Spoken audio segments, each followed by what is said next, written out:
در پیشگاه تاریخ ایران اعلام می دارم که ما خاندان پهلوی مهری جز مهر ایران و عشقی جز سرافرازی ایرانیان نداریم و وظیفه‌ای جز خدمت به کشور و ملت خویش برای خود نمی شناسیم.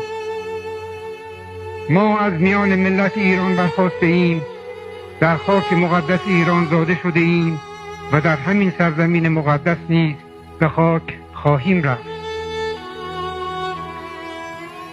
50 سال است که جبهه پیوسته شاه و ملت در گرماگرم تلاشی شکوهمند در راه رستاخیز ملی ایران است.